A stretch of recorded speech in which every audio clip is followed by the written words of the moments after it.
Hello everyone, আশা করি আপনারা সবাই ভালো আছেন। এটা 2025 মা লক্ষ্মী পুজোর একটা ছোট গল্প আপনাদের সাথে শেয়ার করছি। এটা আশা করি সবার ভালো লাগবে গল্পটি, কারণ মা লক্ষ্মী বা কোজাগরী লক্ষ্মী পুজো সবার বাড়িতে হয় এবং আমাদের বাঙালি যেহেতু আমার বাড়িতেও কোজাগরী লক্ষ্মী পুজো হয়।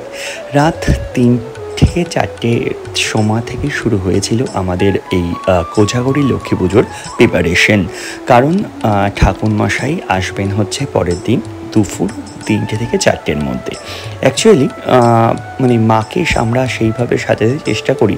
প্রত্যেক বছর মায়ের জন্য যে লাল পাড়ের শাড়ি আসে এমন নয়, প্রত্যেকবার ভ্যারাইটিস শাড়ি আসে, কোনোবার অরেঞ্জ, কোনোবার ইয়েলো, বা কোনোবার রেড, বা কোনোবার হোয়াইট। এবার মায়ের জন্য আনা হয়েছিল রেড কালারের একটা শাড়ি এবং সেই শাড়িটার মধ্যে আমি কিছু কিছু জিনিস ইনক্লুড করেছিলাম। তারপরে মাকে গয়না পরানো হয় এবং তারপর মা তো অপরূপ সুন্দরী এর অধিকারী, তাও মাকে কিছু কিছুভাবে আমি নিজের মতো সাজাতে চেষ্টা করি। তাও জানি না কতটা পেরেছি, কারণ মা এমনি অপরূপ সুন্দরী। এবং তারপরে মুক্তোর মালা দিয়ে এবং গয়না দিয়ে আমি মাকে সাজাই। আমি না ঠিক সিটি গোল্ডের গয়নাগুলো মাকে সেইভাবে সাজাতে পছন্দ করি না। যাই হোক, আপনারা কিভাবে সাজান প্লিজ কমেন্ট করে জানাবেন মাকে, এবং আপনাদের লক্ষ্মী পুজোটি কেমন হয় সেটা আমাদের সাথে গল্প করতেই পারেন বা কমেন্টসও করতে পারেন। তারপর আমাদের অ্যাকচুয়ালি লক্ষ্মী পুজোর নিয়ম হচ্ছে নানান ধরনের মিষ্টান্ন, যেরকম নাড়ু, মুড়ি, মোয়া এবং যাবতীয় যা মিষ্টান্ন হয় সব কিছুই কিন্তু মাকে দেওয়ার নিয়ম আছে। কিন্তু যেহেতু সারা সময় এবং মায়ের ব্যস্ত থাকার দরুন আমরা কিন্তু অবশ্যই করি, কিন্তু সেইভাবে জানেন তো করা হয় না। আর আলপনাটা তো মাস্ট মাকে দিতেই হবে, সেটাও দেওয়া হয়েছিল। সেটার সময় হয়েছিল 6টার সময় আলপনা ফালপনা শেষ করে আমি আবার পুজোর কাজে বসি, কারণ সেদিন আর ঘুমই হয়নি।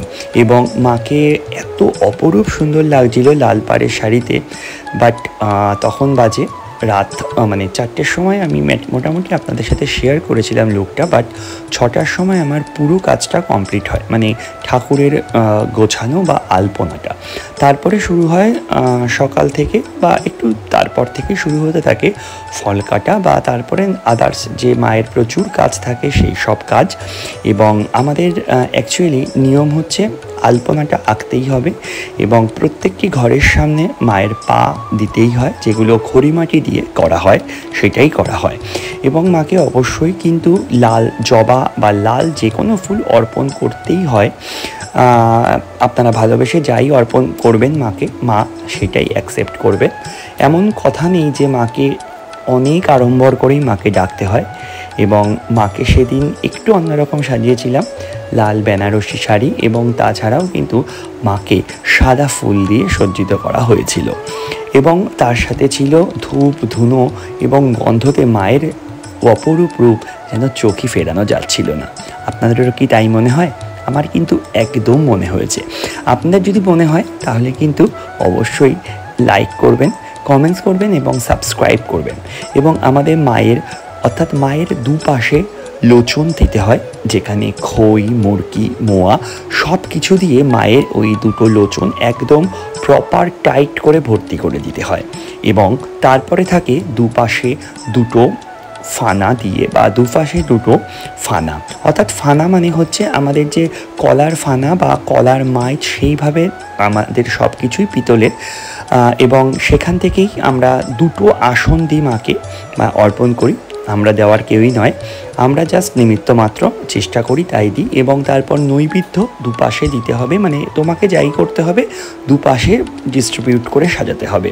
তারপরে মাকে 1 খিলি পান সাজা হয় এবং ফল, এবং অবশ্যই কিন্তু নানান ধরনের মিষ্টি অর্পণ করা হয়েছে। আমি খুবই সামান্য আয়োজন করতে পেরেছিলাম, সেই রকম আয়োজন করাই হয়নি। এবং তারপরে ঠাকুরমশাই এসে পরে ডাবের জল দিতে হয়, তারপরে কুলো সাজাতে হয় এবং থাকে নানান ধরনের প্রিপারেশন, জানেন তো মাথাটা জাস্ট হ্যাং করে যায়। এবং তারপরে ছিল হচ্ছে মায়ের অবশ্যই কিন্তু আমাদের কাঁসার বাসন বা খাদার পাত্রে কিন্তু আমাদের মাকে চিড়ে ভোগ দিতে হয়। মানে অ্যাকচুয়ালি এই ভোগটা আমাদের পরের দিন হয়, যেহেতু এত মানে সবাই ব্যস্ত থাকে, সবার কাজ কর্ম নানান টাইপসের কাজ থাকে সবার, সেহেতু আমাদের ভোগটা সেদিনই দিয়ে দেওয়া হয়েছিল এবং প্রসাদটিও আমরা সেদিনই পাই। যাই হোক, এই চিড়ে মাখাটা অপরূপ সুন্দর হয়। সেখানে থাকে নারকেল, ঘি এবং অবশ্যই থাকে লবঙ্গ, দারচিনি এবং অসাধারণভাবে লাগে এই চিড়েটি প্রসাদ খেতে। আপনারাও একদিন আসবেন প্রসাদটি দিতে। এবং অবশ্যই কিন্তু নারকেল, ক্ষীর এবং অবশ্যই কিন্তু পানের সব কিছুতেই কিন্তু মাকে পান দিতে হয়, ঠিক আছে।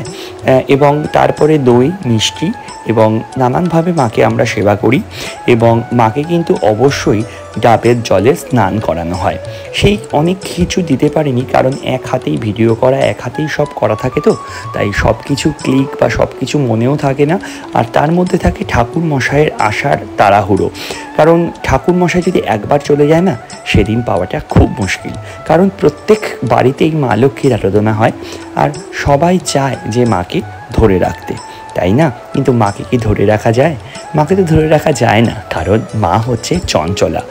মা হচ্ছে চঞ্চলা দেবী, লক্ষ্মী মা হচ্ছে চঞ্চলার মা, তাই তো। তাই মা লক্ষ্মীকে সবাই চায় যে আসো মা, আমার ঘরেতে থাকো, আমার ঘরেতে বসো এবং আমাদের আশীর্বাদ করো। সবাই যেন ফুলে ফলে ধনধান্যে ভরে থাকে। এটা কি হয়? সব সময়ের জন্যই হয়, জানেন তো।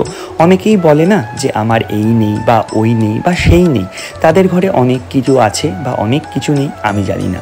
ভাই, আমি গরিব হয়েও জানেন তো আমি খুব খুশি, কারণ আমার কাছে ভগবান আছেন। আর ভগবান এমনই একজন মানুষ, আমি মানুষই বলি, যার অপরূপ লীলা প্রতিদিন বা প্রতিনিয়ত আপনারা দেখতে পারেন।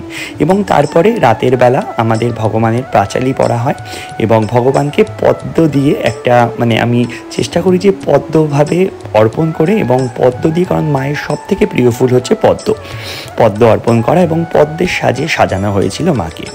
যাই হোক, অনেক কিছু আপনাদের সাথে শেয়ার করেছি। এই ব্লগটা আশা করি প্রচুর বড় হবে। আপনার যদি ভালো লাগে অবশ্যই কিন্তু একটা লাইক দিয়ে যাবেন, এবং আপনাদের বাড়িতে কিভাবে পুজো হয় সেটাও কিন্তু আমাকে কমেন্টসে দেবেন।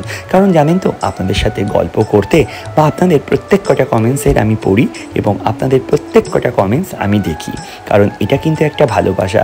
শুধুমাত্র গল্প পড়া বা গল্প শোনা বা এটা শুধু নয়, তার সাথে থাকে অনেক ভালোবাসা। এবং তার সাথে ছিল একটু কাজ, কারণ আমাকে বাজার কমিটি থেকে বলেছিল যেতে, আমি গেছিলাম। এবং কারণ সব কিছুই তো করতে হবে ভাই, কারণ সবাইকেই নিয়ে চলতে হবে, তাই ওইখানেও গেছিলাম। এবং সেখানেরও না প্রতিমাটা অসাধারণ সুন্দর, এবং সেই প্রতিমা দিয়েও কিন্তু চোখ ফেরানো যাচ্ছিল না। সেই প্রতিমাও হয়েছে অনেকক্ষণ পুজো, এবং তারপরে থাকে ভোগ আরতি, এবং তারপরে থাকে নাচ গান, আরও অনেক কিছু। যাই হোক, ব্লগটি যদি ভালো লেগে থাকে তাহলে অবশ্যই কিন্তু সাবস্ক্রাইব করবেন, এবং প্রত্যেক কটা চ্যানেল ফেসবুক, ইউটিউব এবং ইনস্টাগুলো প্লিজ একটু ভিজিট করবেন। টাটা, আরও অনেক গল্প নিয়ে আসবো।